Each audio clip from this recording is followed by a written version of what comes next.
आज सुबह पहले से तय जो मीटिंग थी उसके लिए हम सभी लोग, चूँकि मैंने कल ही आपसे कहा था कि 1-2 लोग नहीं जाएँगे, कम से कम वहाँ पे 5 लोग जाएँगे।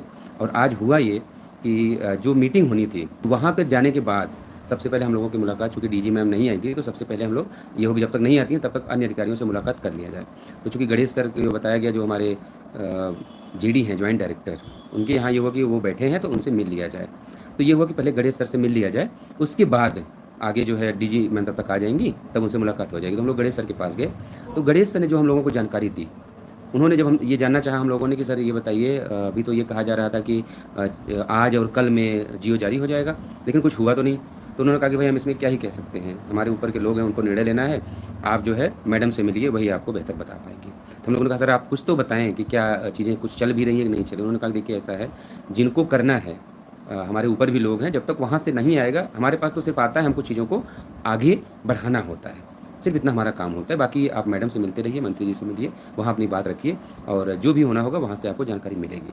तो हम लोग बिल्कुल ये मान के चल रहे थे कि उनसे और कोई जानकारी नहीं मिलेगी। उसके बाद हम लोग डीजी मैम के यहाँ आए, तो वहाँ तो पहले तो ये बताया गया कि डीजी मैम को चूँकि निकलना है तत्काल एक मीटिंग के लिए, कोई केंद्र के मंत्री यहाँ पे आए हुए हैं, तो वो जो है उनके यहाँ जा रही हैं, उनकी अगुवाई में जा रही हैं। लेकिन जो है वहाँ पे निकलने की वजह से आपसे मुलाकात नहीं हो पाएगी, मीटिंग नहीं हो पाएगी। तो हम लोगों ने कहा कि सर देखिए, हम लोग 4 दिन 5 दिन पहले से यहाँ आए हुए थे और तमाम लोग सुप्रीम कोर्ट पहुँच गए हैं, और ऐसा ना हो कि हम लोग जो है यहाँ बैठे इंतजार करते रह जाएं सरकार के भरोसे और वहाँ पे स्टे वगैरह हो जाए।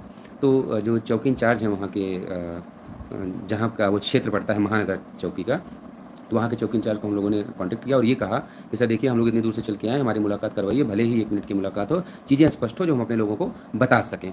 उसके बाद हम लोग जब वहाँ पे फ़ोन करके इंतज़ार कर रहे थे, तो वहाँ के जो चौकी इंचार्ज थे उन्होंने किसी को भेजा, अपना सब इंस्पेक्टर थे, वो आए और उन्होंने जाके डीजी मैम से बातचीत की और ये बताया कि ऐसे ऐसा मैटर है, इनसे जो है 1 मिनट का समय देके आप मिलें मैम।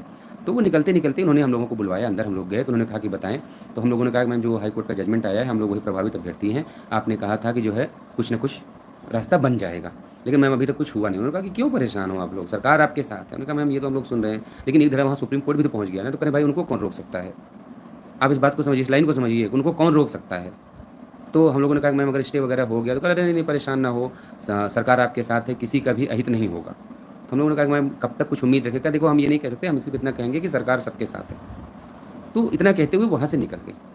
तो हम लोगों ने उसके बाद इंतज़ार किया कि बघेल सर से भी मुलाकात हो पाए, लेकिन वो नहीं आ पाए।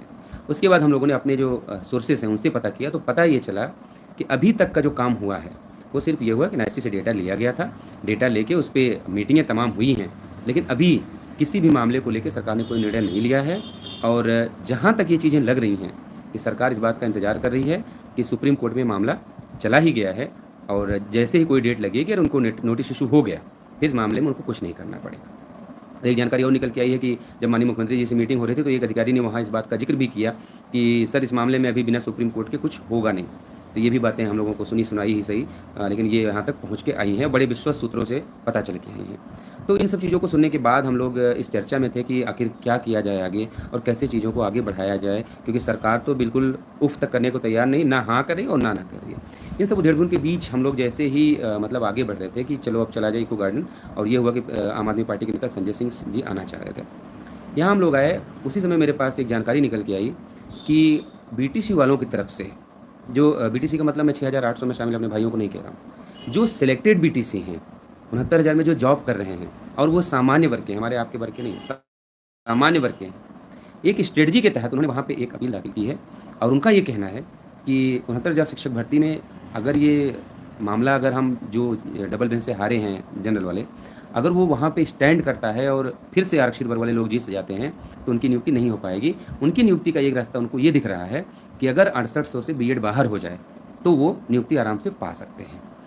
तो जब ये जानकारी हुई तो हमने कहा कि आप जो है थोड़ा सा उसका पूरा डिटेल मुझे उपलब्ध कराइए, क्या है क्या मैटर है, उसको देखा जाए। तो देखिए जो वहाँ पे फिर बातचीत हुई, तो उसके बाद हम लोगों ने, देखिए मैं आपको बताऊँ, जिस रफ्तार से जो सिलेक्टेड जनरल के लोग हैं, जिस हिसाब से वो वकीलों को हायर कर रहे हैं, तो मेरी 2 वकीलों के यहाँ बात हुई थी, मैंने 2 लोगों को होल्ड पे रखवाया था।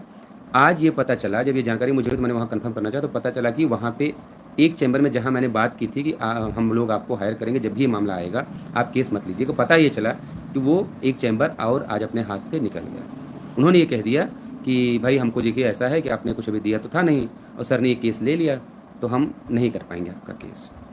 तो मुझे लगा कि यार दूसरे चैम्बर में भी पता करना चाहिए, ऐसा ना हो कि वहाँ भी लोग यही कर रहे हों। तो वहाँ भी पता किया गया, तो ये बताया गया कि भाई देखो ऐसा है, आप 2 लाख रुपए तत्काल जमा कर दीजिए और 2 लाख रुपए कैश नहीं चाहिए, 2 लाख रुपए आरटीजीएस करके वो नंबर मुझे आप भेज दीजिए और कल तक भेज दीजिए, तभी ये मामला हम आपको आपका ले पाएंगे, अदरवाइज़ नहीं ले पाएंगे। देखिए, मुकुल रोहतगी चले गए, कपिल सिब्बल चले गए और विभा मखीजा चली गई और एक जो है चैम्बर और गया, तो हरीश साल्वे का चैम्बर, तो वो सब कर रहे हैं। हमारे पास क्या विकल्प बचता है भाई? हमारे पास तो कोई विकल्प नहीं बचेगा। ऐसा भी हो सकता है कि देखिए, जो हमारे लोग कह रहे हैं ना कि हम लोग सुप्रीम कोर्ट क्यों जल्दबाजी, भाई हमें नहीं जाना भी सुप्रीम कोर्ट, लेकिन हमें एटलीस्ट टोकन मनी दे के अपने वकीलों को तो अपने लिए बचा के रखना है कि कल को अगर नियुक्ति हो भी जाती है तभी हमें उस जजमेंट को प्रोटेक्ट करना पड़ेगा भाई। नहीं प्रोटेक्ट करेंगे तो कल वही स्थिति में हम खड़े होंगे जहां आज ये लोग खड़े हैं, तो हमें प्रोटेक्ट करना ही पड़ेगा। तो हमें अभी सुप्रीम कोर्ट नहीं जाना है, हमें अपने वकीलों को वहाँ पे एक पैनल, हमको भी अपना टोकन मनी दे के वहाँ पे स्टैंड करना है, जिससे हम उनके माध्यम से इस लड़ाई को आगे लड़ सकें, अपने जजमेंट को डिफेंड कर सकें। और उससे आगे की मैं आपको एक बात बता रहा हूँ, आपको जिस हिसाब से बीएड के खिलाफ प्लानिंग हो रही है, मुझे दूसरे का नहीं पता, मैं अपनी बात बता रहा हूँ। मैं ये कतई नहीं चाहता कि ऐसा भी हो कि मुकदमा लड़ते लड़ते लड़ते लड़ते जिस दिन जीत मिले तो पता चला कि जैसे आज 68,500 वाले लोगों के साथ हुआ है।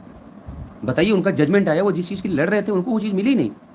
वो कह रहे थे कि जो पद खाली हैं, ये जो पहला कट ऑफ तय किया था, जो जियो था, उस पर मेरिट डाउन करके भरा जाए। अब किया क्या उन्होंने कर दिया कि 27,000 22,000 जो पद बचे हुए हैं उसको सरकार नया विज्ञापन निकाल के नियमानुसार भर्ती करे। इसके लिए तो लड़ने नहीं गए थे। तो कल को ऐसा भी हो सकता है कि हम मुकदमा लड़ते रहें और पता चला कि जो है हम लोग वहाँ पे किसी काम के ना बचे। तो भाई मुझसे ये बात नहीं हो पाएगी, मेरे लिए चुनौती है। मैंने अपने भाइयों से जो साथ जुड़े थे, नवनीत कुमार एंड अदर्स की याचिका में, रमा यादव एंड अदर्स की याचिका में, अर्जुन सिंह एंड अदर्स की याचिका में, मैंने सबसे बात की और मैक्सिमम लोगों से जो मेरी बातचीत हुई है, सबने कहा है कि आप अकाउंट नंबर जारी करिए, हम लोग सहयोग करेंगे और हमें ये लड़ाई लड़नी है। और हरीश साल्वे के टक्कर का एक वकील हमें अपने पाले में चाहिए। तो जिनको ये लगता है कि वो उस दिन खड़े होंगे जब चुनौती हमारे सामने होगी, जब मामला लिस्ट हो जाएगा, तब तक कोई पैनल बचेगा ही नहीं वहाँ पे। हम लोगों ने ये बातचीत आपस में की है। पहली बात तो देखिए, किसी सिंगल अकाउंट में पैसा लेके ये सब काम नहीं हो पाएगा। मामला सुप्रीम कोर्ट का है, बड़ी लड़ाई है, बड़े वकीलों का जरूरत पड़ेगी, ज़्यादा से ज़्यादा लोग जुड़ेंगे, ज़्यादा पैसा आएगा। तो उसके लिए एक जॉइंट अकाउंट हम लोग कल बैठ के चर्चा करके, सहमति बना के, वो इकट्ठा करके उसमें सबका सहयोग लेंगे। लेकिन सबसे बड़ी चुनौती जो है, कल मुझे 2 लाख रुपए देना है, नहीं तो वो वकील जो भी हाथ से निकल जाएगा। इसलिए आज तत्काल के लिए मेरा जो मोबाइल नंबर है 9452821082 9452821082, अभी मैं कम्युनिटी में एक पोस्ट भी डालूंगा, व्हाट्सएप में भी मिल जाएगा। आपको सिर्फ इतना करना है, देखिए उसमें ऐसा भी नहीं, तमाम पहाड़ नहीं टूटेगा। 2 लाख रुपए का इंतजाम करना है। जो साथी जुड़ेंगे वो सारी डिटेल क्या क्या चाहिए वो डिटेल भी भेज देंगे। तो जो ये जुड़ेंगे ये सब के सब वहाँ पे याची बनेंगे, साथ में याची बनाया जाएगा। ये जो पैसा सिंगल अकाउंट में अभी आएगा उसको कल हमें आरटीजीएस करके उनके पास भेज के हमें जो है अपना ये वकील हायर कर लेना है। और जो भी साथी इसमें जुड़ेंगे उन सभी को जो है उनकी पूरी सूची बना के रखी जाएगी। जब भी ये मैटर सुप्रीम कोर्ट में लिस्ट होगा, जब भी लिस्ट होगा, जब भी ये मामला सुनवाई में आएगा, उसके पहले अपने सभी साथियों को याचिका के माध्यम से, देखिए चूंकि हम लोगों के सामने क्या है, नवनीत कुमार एंड अदर्स की याचिका है, रमा यादव के नाम से जो याचिका है उसको, और अर्जुन सिंह, ये 3 याचिकों के जितने याची हैं उन सबको सुप्रीम कोर्ट पहुंचाना ही पहुंचाना है कि कल को किसी भी परिस्थिति में कोई साथी हमारा रह न जाए। तो इन सबको हमें सुप्रीम कोर्ट पहुंचाना ही पहुंचाना है। ये तीनों फाइलें हम लोगों की तरफ से फाइल होंगी, लेकिन ये तब फाइल होंगी, उसके लिए एक ज्वाइंट अकाउंट हम लोग जारी करेंगे। उस ज्वाइंट अकाउंट में सबसे सहयोग लेने के बाद वो इकट्ठा पैसा करके जिस वकील को करना होगा उसकी फीस जाएगी। लेकिन अभी फिलहाल के लिए मेरे नंबर पे आपको सहयोग करके अपना याची शुल्क 2,500, हम लोगों ने 2,500 तय किया है। सभी साथी जुड़ेंगे और आज से ही जुड़ना है, क्योंकि कल की डेट में हमें उनको 2 लाख रुपए ट्रांसफ़र करके आरटीजीएस, देखिए मैं दिल्ली नहीं जा पाऊंगा, यहीं से आरटीजीएस करूंगा। उसकी स्लिप भी आप सबके सामने ला के रखी जाएगी, जैसे उनको भेजा जाएगा। वकील का नाम क्या है मैं आपको अभी सिर्फ इतना हिंट कर सकता हूँ कि वो हरीश साल्वे के टक्कर के एडवोकेट हैं। अभी नाम मैं आपको ले लूँगा, तो ऐसा हो इधर हम लोग लाइव कर रहे हों, वहाँ कुछ लोग पहुँच के उस चैम्बर को भी हाईजैक कर लें, जैसा आज सुबह हो चुका कि 2 चैम्बर मैंने रोक रखे थे, जिसमें से एक चैम्बर कब्जा कर लिया गया। तो सब आप लोगों के ऊपर है। मैं सिर्फ इतना कह रहा हूँ कि अगर ये चैम्बर हाथ से गया तो ये मान के चले कि सुप्रीम कोर्ट में, आपको बता दे रहा हूँ, जो आप गूगल कर लीजिएगा, मेरी बात का यकीन मत करिए, आप गूगल कर लीजिएगा कि जो वहाँ सर्विस मैटर के अच्छे एडवोकेट हैं वो आप देख लें कि कौन कौन हैं, जिसमें से मैंने आपको बता दिया, मुकुल रोहतगी साहब गए, हरीश साल्वे साहब गए, कपिल सिब्बल साहब गए, विभा मखीजा गई, एक और आज चला गया है। तो सुनने में आ रहा है कि अभिषेक मनु सिंघवी का चैम्बर आज हायर कर लिया गया है विपक्षियों द्वारा। तो अभी एक चैम्बर बचता है, 2 चैम्बर बचते हैं जिनको हम लोग हायर कर सकते हैं, जो जिनका नाम मैंने लिया इस कैटेगरी में आते हैं। सुनने में आ रहा है कि पटवालिया साहब को भी किसी ने जो है हायर कर लिया है। तो अब पटवालिया हो गए, और जो है क्या नाम है अपना, अभिषेक मनु सिंघवी चले गए, मुकुल रोहतगी चले गए, और कपिल सिब्बल चले गए, विभा मखीजा चली गई, हरीश साल्वे चले गए। अब आप देख लीजिएगा कितने लोग बचे हैं। अभी जो बचे हैं उनमें से एक चैम्बर हमें कल हर हाल में टोकन मनी पकड़ा देनी है। एक चुनौती जो और रहेगी, ऐसा भी हो सकता है कि ये मामला जब भी डिसाइड हो, हमारी पहली कोशिश ये है कि पहली डेट में स्टेट को नोटिस ना इशू होने दें, ऑर्डर पे स्टे ना हो, और अगर ये काम हम लोग करवाने में सफल हो गए तो ये मान के चलें कि अपनी नौकरी 3 महीने के अंदर हर हाल में लग जाएगी। सरकार को तब मजबूरन इस ऑर्डर पे बढ़ना पड़ेगा, और हम लोग यही कोशिश करेंगे पहली ही डेट में कि इस पे पहले तो डिसमिस करवाने के लिए हम लड़ेंगे उनसे, और डिसमिस नहीं भी होती है तो कम से कम एटलीस्ट नोटिस ना इशू हो सरकार को, ताकि सरकार इस ऑर्डर पे बढ़ सके। ठीक है, तो ये हम लोग जो है प्लान करके आगे बढ़ रहे हैं। मुझे उम्मीद है कि आप लोग सहयोग करेंगे। बीएड को लेकर समस्या इसलिए आड़े आ रही है कि चयनितों में एक वर्ग ऐसा है जिनका ये मानना है कि अगर ये जजमेंट वहाँ से नहीं बचता है, यानी आरक्षित वर्ग के लोगों के पक्ष में भी जाता है, तो उनके पास सिर्फ एक रास्ता है कि अगर 6800 से बीएड बाहर हो जाए तो वो सारे के सारे जनरल जो सिलेक्टेड हैं वो अपने आप उन सीटों पर शिफ्ट हो जाएंगे, उनको बाहर निकालने की गवर्नमेंट को आवश्यकता नहीं पड़ेगी। इसलिए उस रास्ते पर भी वो लोग विचार कर रहे हैं। बबलू यादव लिख रहे हैं आयोग टीम में जुड़ा था, आपके साथ जुड़ सकता हूँ कि नहीं। देखिए भाई, अभी फिलहाल के लिए मैं आपसे इतना कह सकता हूँ कि कल जो 2 लाख रुपए मुझे यहाँ से आरटीजीएस करने हैं, जिसकी स्लिप भी मैं अपना यहीं पे दूंगा आपको, सारी चीज़ें। देखिए, मैं ये भी कह सकता था कि मैं अपने अकाउंट में ही सारा सहयोग लूँगा, जिसको जुड़ना हो जुड़ो। नहीं भाई, बड़ी लड़ाई है, लंबी लड़ाई है, समाज की लड़ाई है। सबसे ज़्यादा जरूरी यहाँ पे कुछ है, वो है यकीन की, भरोसे की। जैसे हम लोगों ने डबल बेंच में लोगों को जोड़ा, तो किसी को ये नहीं कहा कि आप पैसे दो हम आपको जोड़ देंगे, और हमने आईए के तहत उनको जोड़ दिया। नहीं भाई, जो लोग कहीं याची नहीं बने थे हमने उनके लिए अलग से याचिका डाली, जो लोग आईए में जुड़े थे उनको मर्ज किया और सबके लिए परमिशन टू फाइल करके डाला। आज वो भी हमारे बराबरी पे खड़े हो गए। आप सोच के देखिए, अगर वो नहीं होते, अगर उनको आईए से जो है पिटिशनर नहीं बनाया जाता, अपील में नहीं आते वो, तो आप सोचिए वो आईए में शामिल जितने लोग थे सब बर्बाद हो जाते। आज वो सुप्रीम कोर्ट में जाके अपनी बात रखने लायक तक नहीं बचते। लेकिन हम लोगों ने उनको वहाँ से उबार के पिटिशनर बना दिया, एसएलपी में जोड़ के सब लोग जो है आज हमारी बराबरी पे खड़े। तो हम लोग कोई ऐसा काम नहीं करेंगे जिसमें किसी का वहाँ पे हम नुकसान होने दें। Navneet Kumar and others, Rama Yadav and others, Arjun Singh and others, ये तीनों याचिकाओं में हमारे सारे लोग हैं। इन तीनों याचिकाओं को हम लोग वहाँ पर ले जाएंगे। इसमें सारे जुड़े लोग, उनकी ये जिम्मेदारी है कि इस लड़ाई को हमें जीतना ही जीतना है। किसी के बहकावे में नहीं आना है, किसी के गुमराह करने में नहीं आया है, इधर उधर भागने में नुकसान आपका है। अलग अलग याचिकाओं में जाओगे फिर आपका कोई लोकस नहीं बचेगा, और एक साथ जो आपकी पूरी फाइल जाएगी, तो जब कंसिडरेशन की बात आएगी तो वो सारी फाइल कंसिडर हो जाएगी। इधर उधर उछल कूद मचाएंगे, किसी को कुछ नहीं होगा। पैसा कम करिए भैया। जितेंद्र भाई, मैं हाथ जोड़ के बड़ी विनम्रता से कह रहा हूँ कि मेरा बस चले तो मैं 1000 रुपये ही सबसे ले लूँ, लेकिन मेरी मजबूरी ये है कि वो सुप्रीम कोर्ट है। वहाँ मैं आपको बताऊँ, एक डेट का 6-6 लाख रुपया, 7-7 लाख रुपया, 17-17, 18-18, 20-20 लाख रुपए एक डेट के वहाँ से वकील लेने। तो मेरी अंतरात्मा इस बात की गवाही नहीं दे रही कि मैं 2500 रुपये लोगों से बोलूँ, लेकिन मजबूरी ये है ना कि वहाँ फुल पेड वकील नहीं है कि हम वहाँ कह देंगे चलो भाई फुल पेड कर लेंगे सब लोग मिलकर। वहाँ एक स्टेप सोच के चलना पड़ेगा कि पहली डेट में किसको उतारना है, दूसरी डेट में किसको उतारना है, कौन से वकील को कब उतारना है, कौन से वकील को बेंच के माध्यम से, जो बेंच सुटेबल हो उसके हिसाब से कौन सी जो है करना है। हाँ देखो, ये भाई लिख रहे हैं एक डेट के 15 लाख लेते हैं हरीश साल्वे। बिल्कुल सही कह रहे हैं आप, 15-15 लाख, 20-20 लाख रुपया लोग लेते हैं। ठीक है, तो अकाउंट जारी करिए। हाँ, अकाउंट अभी ये लाइव खत्म होगा, मैं कम्युनिटी में डाल दूंगा, व्हाट्सएप में भी डाल दूंगा। बस आपसे इतनी गुजारिश है कि एक चैम्बर बचा है, मैंने आपको नाम भी गिना दिए। जिनको संदेह हो वो सबसे पहले कंफर्म करें, वो गूगल करें कि क्या ये जो नाम मैंने गिनाए हैं ये सर्विस मैटर के वकील हैं कि नहीं। उसके बाद आप चाहें तो गूगल से उनका नंबर निकाल के उनके चैम्बरों में फ़ोन करके पता कर लें कि क्या वो अभी अवेलेबल हैं, कि उनको हायर कर लिया गया है। आपके पैरों तले ज़मीन खिसक जाएगी कि सबको हायर कर लिया गया है। 2 चैम्बर बचे थे, उसमें एक आज चला गया, और जो हम लोगों ने तय किया था।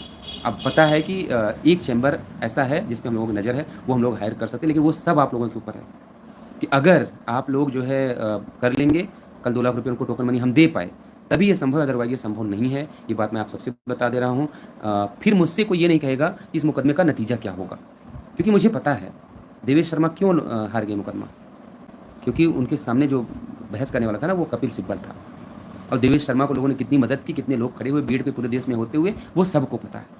विपक्ष के कौन कौन से वकील हैं, विपक्ष के वकीलों के नाम सुनिए और विचार करिए और गूगल करिए और उनका कद देखिएगा। मुकुल रोहतगी, एक पूर्व सॉलिसिटर जनरल, कपिल सिब्बल आपको पता है कौन है, विभा मखीजा आपको पता है कौन है, हरीश साल्वे आपको पता है कौन है। ये 4 हो गया। हो जाएगा भाई 2 लाख आज ही। भाई मुझे आज का नहीं पता, मैं ये चाहता हूँ कि कल दोपहर तक मुझे उनको पैसे भेजने हैं। जैसे ही वो चैम्बर में मैं 2 लाख का स्लिप उनको भेजूंगा, तुरंत उनका नाम फ़ोटो सहित मैं पोस्ट करूँगा, आप सब लोग देख लेंगे। और मुझे एक गुजारिश आप लोगों से और करनी है, तमाम भाई हमारे लोग ऐसे हैं जो वीडियो को देखते हैं और वो इस भर्ती से नहीं भी जुड़े हैं, उनसे भी गुजारिश है कि ये जो जजमेंट है ना, इसको अगर हम लोग बचा लेंगे तो आने वाले जो पीढ़ियाँ हैं, जो आने वाली भर्तियाँ हैं, उसमें भी आप लोगों के फ़ायदे का होगा ये। हाँ, कपिल सिब्बल को भी वो लोग हायर कर लिए, ये पक्की जानकारी है, वो हायर हो चुके हैं।